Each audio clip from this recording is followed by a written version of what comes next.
Big breaking news, আবারও মাঠে খেলতে যাচ্ছেন পঞ্চপাণ্ডবের ৩ পাণ্ডব। কিন্তু কোথায় কিভাবে খেলবেন তারা, জানতে সম্পূর্ণ ভিডিওটি দেখুন। হ্যাঁ দর্শক, আপনি ঠিকই শুনেছেন, পঞ্চপাণ্ডবের ৩ পাণ্ডব বলতে তামিম, মুশফিক, মাহমুদুল্লাহরা আবারও মাঠে খেলতে যাচ্ছেন।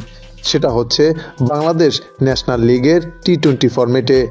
আগামী সেপ্টেম্বর মাসে এনসিএল এর টি-20 ফরম্যাটের খেলা মাঠে গড়াতে যাচ্ছে। আর এই টুর্নামেন্টে অংশগ্রহণ করতে যাচ্ছেন দেশের ক্রিকেটের ৩ বড় নাম। তামিম ইকবাল নিয়ে জটিলতা থাকলেও শেষ পর্যন্ত খেলতে দেখা যাবে তাকে। এছাড়াও মুশফিকুর রহিম, মাহমুদুল্লাহকেও দেখা যাবে এই টুর্নামেন্টে। তামিম ইকবালের ব্যাপারে আকরাম খান বলেন, তামিমের সাথে কথা হয়েছে, তামিমও খেলবেন। পরে মুশফিক মাহমুদুল্লাহকে নিয়ে কথা বলেন তিনি বলেন, মুশফিক খুব সম্ভবত সিলেটের হয়ে খেলার জন্য অনুরোধ করেছেন। ও মনে হয় সিলেটের হয়ে খেলতে চায়।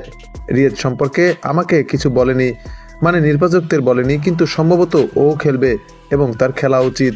বিসিবি পরিচালক আকরাম খানের কথা মতে যদি তাই হয়, তাহলে আবারও দেখা যাবে ৩ মহারথীকে। তামিম ইকবাল, মুশফিকুর রহিম এবং মাহমুদুল্লাহ রিয়াদ বাংলাদেশ ক্রিকেটের ধ্রুব নক্ষত্র। তারা এই দেশকে অনেক কিছু দিয়েছেন ক্রিকেটে, যদিও বর্তমানে তাদের পরিচয় বাংলাদেশ ক্রিকেটের সাবেক। তবে এই ৩ ক্রিকেটার বাংলাদেশ ক্রিকেটের উজ্জ্বল নক্ষত্র হিসেবেই থেকে যাবে সারা জীবন। দেশের ক্রিকেটের উন্নতিতে তাদের অবদান ছিল অনস্বীকার্য। দর্শক, আপনিও কি মনে করেন তামিম ইকবাল, মুশফিকুর রহিম এবং মাহমুদুল্লাহর এনসিএলে খেলা উচিত?